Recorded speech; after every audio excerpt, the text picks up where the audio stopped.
नमस्कार दोस्तों, 29 अक्टूबर 2023 के साइंस एंड टेक और करंट अफेयर्स एनालिसिस में आपका स्वागत है। संडे है दोस्तों, आज बिल्कुल भी न्यूज नहीं है। एक न्यूज साइंस एंड टेक के टॉपिक में इंपॉर्टेंट है। इनफैक्ट दो न्यूज साइंस एंड टेक की हम लोग यहाँ पे डिस्कस करने वाले हैं। एक आपकी जनरल हेल्थ से रिलेटेड है, एक क्लाउड सीडिंग से रिलेटेड है। क्लाउड सीडिंग वाला टॉपिक मेरे हिसाब से आज सबसे ज्यादा इंपॉर्टेंट है। उसके साथ साथ करंट अफेयर्स में देखिए बहुत ज्यादा न्यूज है नहीं, बहुत सारी पॉलिटिकल न्यूज है। इलेक्शन का सीजन इतनी जबरदस्त तरीके से आने वाला है। इंटरनेशनल अफेयर्स में ज्यादा कोई रिलेशन न्यूज है नहीं, वही आपका इसराइल वॉर और जो बाइडेन जी जिनपिंग की मीटिंग। तो एग्जाम्स पर्सपेक्टिव से कोई बहुत ज्यादा मिला नहीं मेरे को, इसलिए मैंने यहाँ पे लिमिटेड टॉपिक्स को टेकअप किया है ही नहीं टॉपिक्स। तो बिना टाइम वेस्ट किए आगे चलते हैं। यहाँ पे ओवरऑल करंट अफेयर्स में जो पहली न्यूज हम लोग डिस्कस करेंगे वो ये है कि केंद्र की सरकार ने यूनाइटेड नेशंस जनरल असेंबली में ये जो गाजा के सीज फायर और ट्रूस के लिए के रेजोल्यूशन इंट्रोड्यूस किया गया था, इसमें अपने आप को एब्सटेन किया, कोई वोट नहीं डाला। और इस बात को भारतीय सरकार यहाँ पे जस्टिफाई करी। देखिए क्या है जो रेजोल्यूशन है, इसका नाम है protection of civilians and upholding legal and humanitarian obligations. इसको प्रपोज किया गया था जॉर्डन के द्वारा on behalf of Arab league. इसको को स्पॉन्सर किया गया 40 कंट्रीज के द्वारा। इसको पास किया गया 120 वोट्स इन फेवर के साथ और 14 लोगों ने इसके अगेंस्ट वोट किया, जिसमें यूएस और यूके भी, और 45 अब्सटेंशन है, जिसमें एक इंडिया। आगे बढ़ने से पहले दोस्तों, आप चाहें तो मेंटरशिप कोर्स ज्वाइन कर सकते हैं। बड़ी मेहनत से बनाया है ये मेंटरशिप कोर्स आपके लिए। ओवरऑल समय समय पे इस पे डिस्काउंट्स आते रहते हैं। जो पहले इनिशियल प्राइसेस थी, प्राइसेस उससे कम हो चुकी हैं, तो आप इस मेंटरशिप कोर्स को रेफर कर सकते हैं। वर्ड हिस्ट्री ऑलमोस्ट फिनिश्ड है।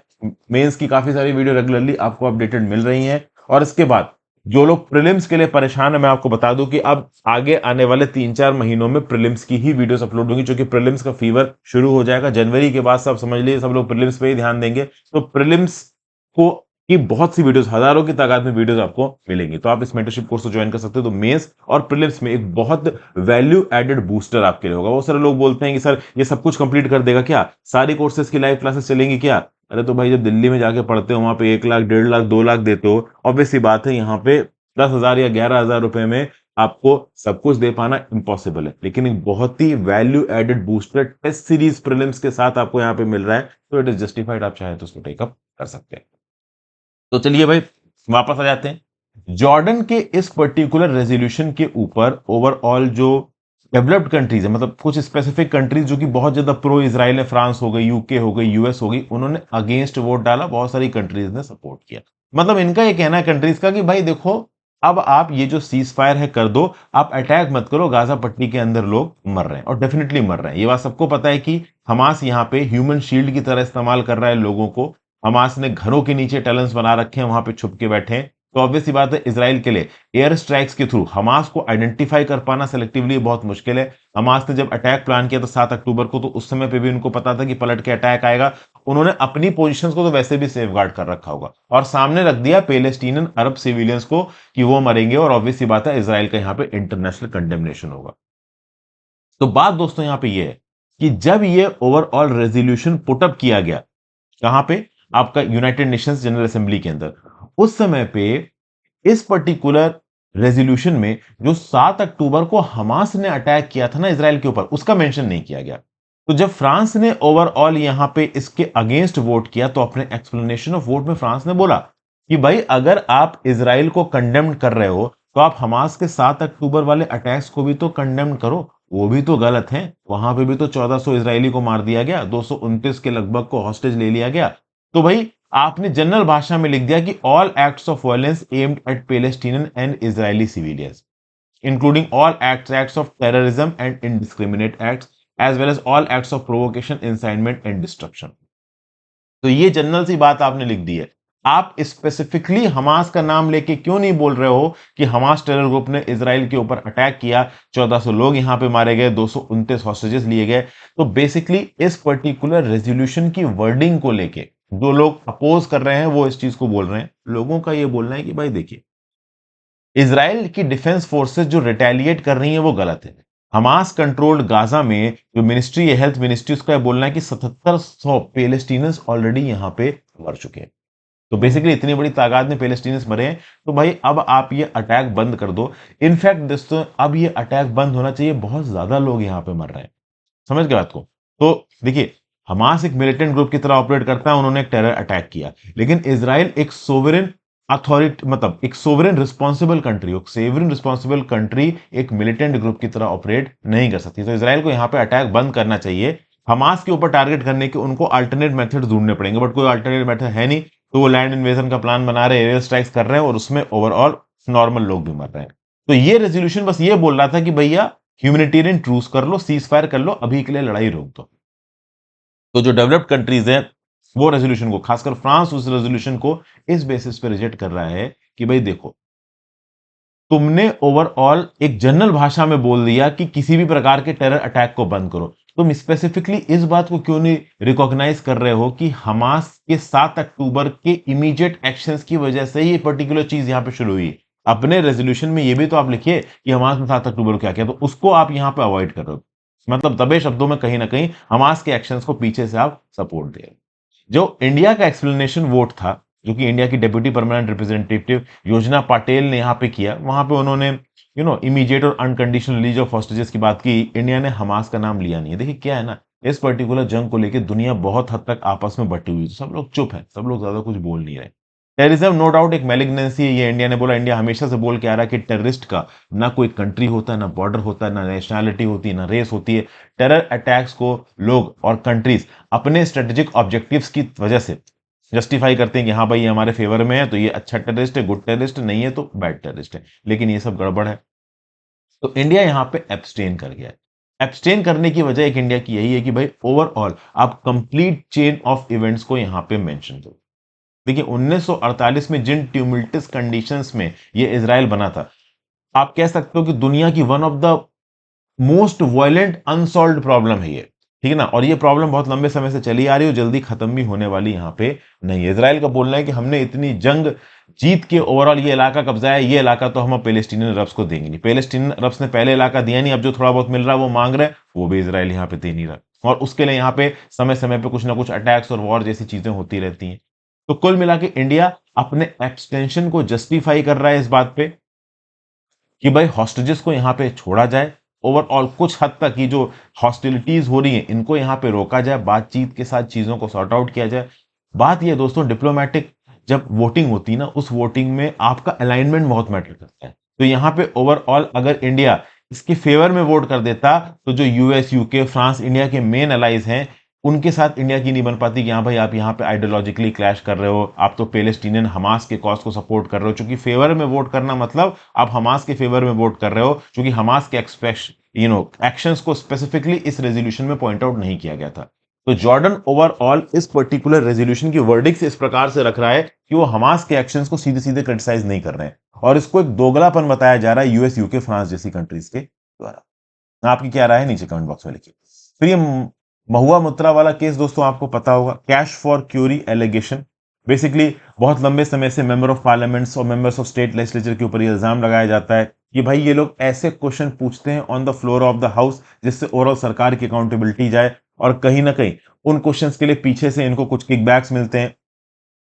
तो जो प्रेजेंट तृणमूल कांग्रेस की एमपी है महुआ मित्रा, इनके जो फॉर्मर बॉयफ्रेंड है जय देहाद्राई करके, वो सुप्रीम कोर्ट में एडवोकेट हैं। तो कुत्ते पहले तो रिलेशनशिप में थे, सब कुछ ठीक था। जब रिलेशनशिप टूटी तो कुत्ते की कस्टडी को लेके दोनों के बीच में लड़ाई हुई।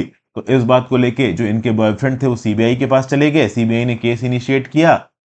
और ये बोला, और बेसिकली यहाँ पे कंप्लेन में लिखा था इनके एक्स बॉयफ्रेंड ने कि भैया इनको जो हीरानंदानी बिल्डर्स हैं उन्होंने पैसा दिया है, और पीछे से हीरानंदानी बिल्डर्स के जो क्वेश्चंस हैं वो ये एज अ क्वेश्चन पूछा करती थी, कहाँ पे, on the floor of the house. और उन क्वेश्चंस में अक्सर कर अदानी के प्रोजेक्ट्स को क्वेश्चन किया जाता था, जो कि रियल एस्टेट में हीरानंदानी अदानी का एक कॉम्पिटिटर है।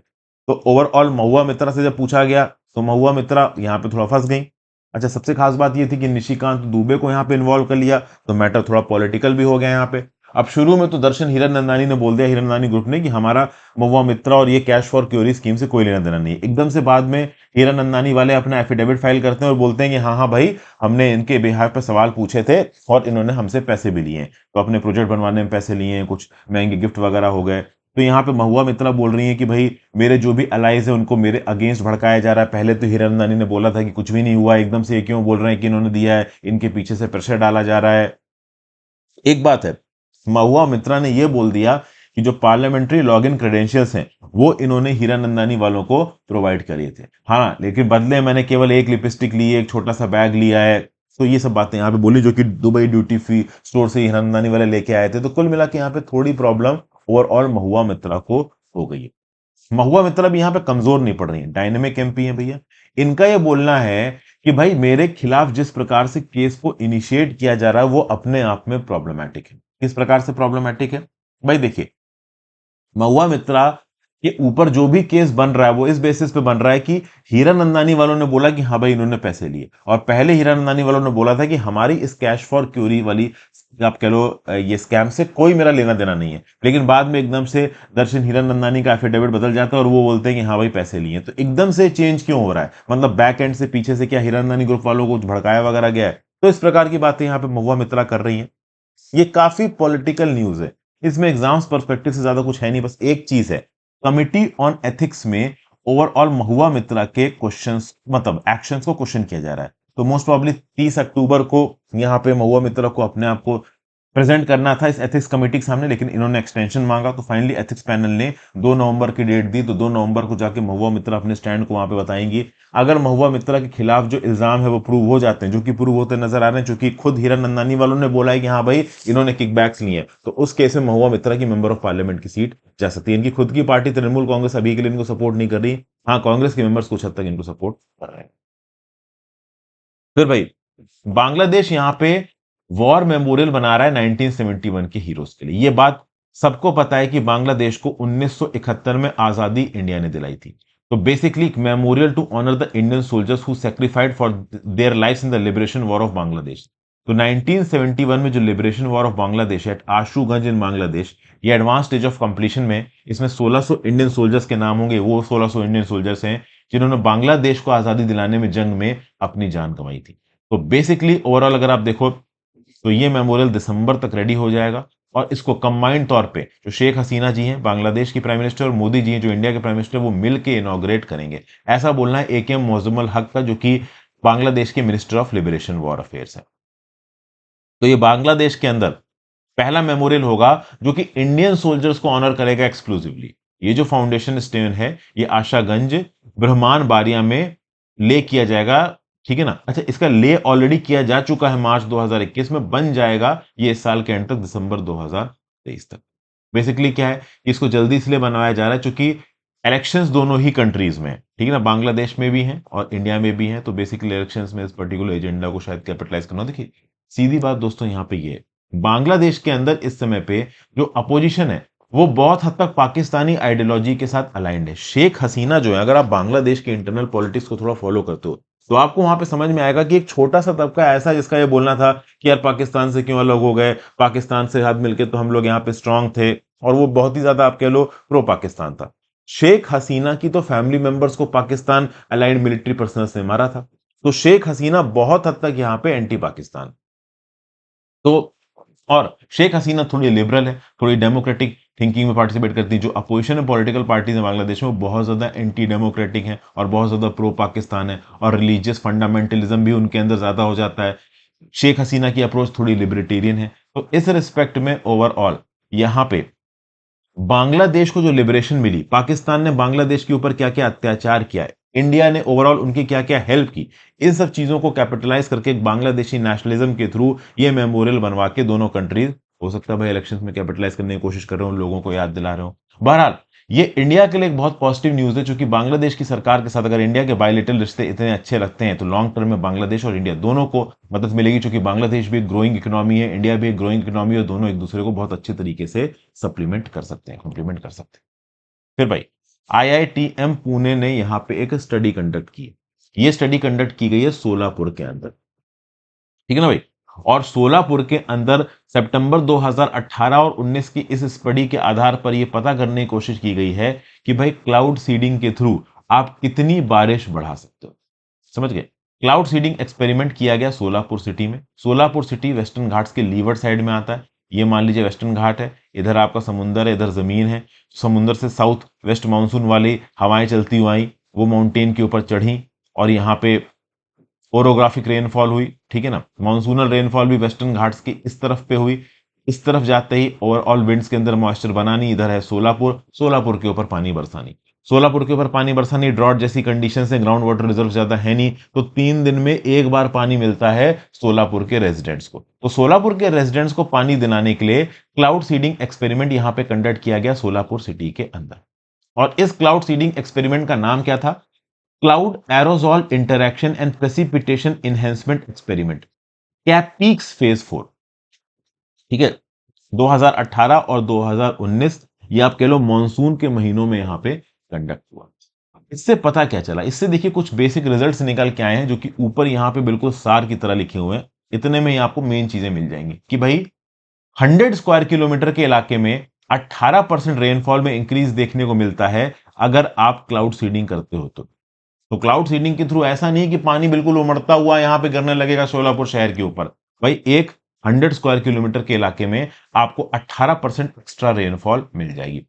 ये बहुत ज्यादा नहीं है, बट डेफिनेटली सोलापुर जैसा शहर जहां पे लोगों को 3 दिन में बस एक ही बार पानी मिल रहा है, उनको डेफिनेटली यहां पे कुछ ना कुछ रिलीफ जरूर मिल जाएगा। ठीक है भाई। उसके बाद यहां पे जो क्लाउड सीडिंग की जा रही है वो किस हिसाब से की जा रही है, तो अब आपको ये समझना पड़ेगा। जो कन्वेक्टिव क्लाउड्स होते हैं दोस्तों, ये ओवरऑल इनकी जो वर्टिकल लेंथ होती है वो 1 किलोमीटर से ज्यादा भी हो सकती है, लेकिन इन कन्वेक्टिव क्लाउड के बेसिस समर मॉनसून के समय पे 500 से 1500 मीटर के एल्टीट्यूड पे मिलते हैं और मॉनसून ब्रेक पीरियड के समय पे 2000 मीटर के एल्टीट्यूड पे मिलते हैं। तो जब हवाई जहाज उड़ा के आप कैल्शियम क्लोराइड के फ्लेयर्स फेंकते हो इन क्लाउड्स में क्लाउड सीडिंग को करने के लिए, तो वो इन क्लाउड बेसिस पे फेंके जाते हैं। तो क्लाउड बेसिस को आइडेंटिफाई करके इन कैल्शियम क्लोराइड के जो फ्लेयर्स हैं उनको भेजना है, तब जाके यहां पे आप क्लाउड सीडिंग के थ्रू बारिश को करवा पाओगे। ठीक है भाई। अब बात दोस्तों यहां पे ये है कि जो एयरक्राफ्ट यहां पे मंगाए गए थे क्लाउड सीडिंग करने के लिए, फॉरेन से मंगाए गए थे, तो जब टोटल कॉस्ट को यहां पे कैलकुलेट किया गया तो मालूम ये पड़ा कि 1 लीटर एक्स्ट्रा पानी बरसाने के लिए 18 पैसा खर्च कर रहा है।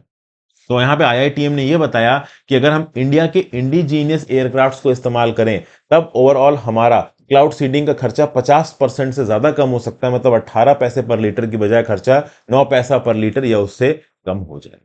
ठीक है ना। फिर यह बताया गया कि बहुत अलग अलग प्रकार के क्यूमुलस कन्वेक्टिव क्लाउड्स होते हैं, लेकिन 20 से 25% ही ऐसे क्यूमुलस क्लाउड्स होते हैं जो कि क्लाउड सीडिंग को कर सकते हैं और एक्चुअली में उनके थ्रू आर्टिफिशियल रेनफॉल करी जा सकती है। ये बेसिकली यहां पे आईआईटीएम ने बताया।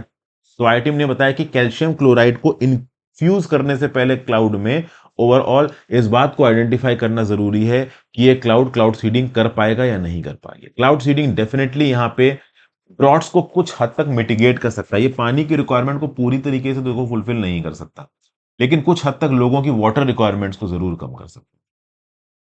ठीक है। ये मैं आपको पहले बता चुका हूं कि कैल्शियम क्लोराइड फ्लेयर को कन्वेक्टिव क्लाउड्स के बेस पे इंट्रोड्यूस करना है। तो बेसिकली इस पर्टिकुलर वर्क में एलैबोरेट प्रोटोकॉल्स को यहाँ पे फॉलो किया गया। 2 साल तक इस पर्टिकुलर स्टडी को कंडक्ट किया गया और उसके बेसिस पे यह पता चला है कि इफेक्टिव क्लाउड सीडिंग से आप 18% एक्स्ट्रा पानी बरसा सकते हो सोलापुर के अंदर। उसके लिए पर लीटर पानी बरसाने के लिए आपको 18 पैसा खत्म करना पड़ रहा है। जब बाहर के आप एयरक्राफ्ट इस्तेमाल करो, इंडिया करोगे तो 50% से ज्यादा कॉस्ट गिर जाएगी। फिर एक छोटा सा आर्टिकल है कि भाई एक दिन में हमें कितना सॉल्ट खाना चाहिए। डब्ल्यूएचओ बोलता है कि एक दिन में एक इंडिविजुअल को 5 ग्राम ऑफ सॉल्ट खाना है। वैसे बता दो, क्लाउड सीडिंग वाला आर्टिकल और ये जो सॉल्ट वाला आर्टिकल है, ये दोनों साइंस टेक के आर्टिकल हैं, इन द केस आप ना पहचान पाओ तो डब्ल्यूएचओ के हिसाब से प्रतिदिन आपकी डाइट में 5 ग्राम सॉल्ट होना चाहिए। लेकिन वर्ल्ड एवरेज कितना है? प्रतिदिन ऑन एन एवरेज लोग दिन में 10.8 ग्राम सॉल्ट खाते हैं। और इस सॉल्ट से भाई आप कह लो नॉन कम्युनिकेबल डिजीजेस हो सकती है। Indian man on an average 8.9 gram salts per day वो करते हैं कंज्यूम, और वुमेन करती हैं 7.1 ग्राम्स। ये बेसिकली एक स्टडी पे पता चला है। अब एनिमल्स पे जब स्टडी कंडक्ट की गई, ह्यूमंस पे स्टडी कंडक्ट की गई, तो इससे ये पता चला कि भैया ज्यादा सॉल्ट इनटेक से किडनी, ब्रेन, वैस्कुलचर, इम्यून सिस्टम, इनसे रिलेटेड प्रॉब्लम्स हो सकती है। किडनी में स्टोन से लेके ऑस्टियोपोरोसिस तक की प्रॉब्लम हो सकती है। हर साल एक्सेसिव सॉल्ट कंट्रीब्यूशन के चलते 5 मिलियन डेथ्स होती हैं दुनिया भर में। इनफैक्ट जो यानोमामी पीपल है अमेजन रेन फॉरेस्ट की, याद लिखिए कि Yanomami people Amazon rain forest में रहते हैं। हो सकता है यूपीएससी प्रीलिम्स में कुछ ऐसा पूछा जाए, क्योंकि भैया पेपर सेटर भी ओवरऑल कहीं ना कहीं आपका हिंदू पढ़ते ही है। तो अमेजन रेन फॉरेस्ट के जो यानोमामी पीपल हैं वो लाइफस्टाइल फॉरेजिंग, मतलब फॉरेस्ट लाइफस्टाइल है। एक ऐसी डाइट खाते हैं जहां पे कसावा, प्लेंटेन, फ्रूट, फिश और पेपर्स को इस्तेमाल करते हो, नमक इस्तेमाल करते नहीं। उनकी डाइट में प्रतिदिन 1 ग्राम से कम सॉल्ट होता है, उसके बावजूद भी जबरदस्त तरीके से फिट है। तो आप कम सॉल्ट खाओगे तो आप फिट रहोगे, ठीक है, लेकिन आप ज्यादा सॉल्ट खाओगे तो हार्ट डिजीज और इस प्रकार की प्रॉब्लम आ जाएगी, बहुत सारी नॉन कम्युनिकेबल डिजीज आ सकती हैं। कहीं ना कहीं ओबेसिटी का कंजम्पशन भी सॉल्ट के साथ जुड़ा हुआ है, क्योंकि ओवरऑल जब माइस पे स्टडी कंडक्ट की गई तो कुछ माइस को रेगुलर 4.6% फैट दिया गया, कुछ को 32% फैट दिया गया। जो इनको ज्यादा फैट दिया गया वो ओवरऑल सॉल्ट माना पानी ज्यादा पी रहे थे, स्वीटेंड और फ्रेश वाटर यहाँ पे कम पी रहे थे। तो रिस्क ऑफ कार्डियोवैस्कुलर डिजीज को कम करना है तो आपके सॉल्ट को कंजम्पशन को आपको कम करना पड़ेगा। पॉपुलेशन स्टडीज में यह भी पता चला है कि अगर आप 5 से 8 ग्राम डेली सॉल्ट इनटेक को रिड्यूस कर देते हो, आपका जो सिस्टोलिक ब्लड प्रेशर है वो 4 एच जी गिर जाएगा।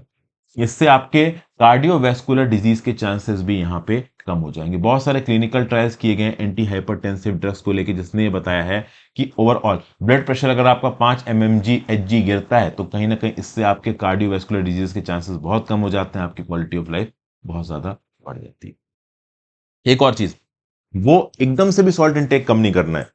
जो एल्डर्स ऑलरेडी ब्लड प्रेशर की दवाइयां ले रहे हैं उनको थोड़ा बहुत सॉल्ट खाना पड़ेगा, क्योंकि एकदम से भैया आपने सॉल्ट बंद कर दिया, ब्लड प्रेशर की भी दवाई ले रहे हो तो हाइपोटेंशन की प्रॉब्लम हो सकती है, ओवरऑल आपका जो ब्लड प्रेशर है वो बहुत ज्यादा गिर सकता है, ये भी नहीं करना है।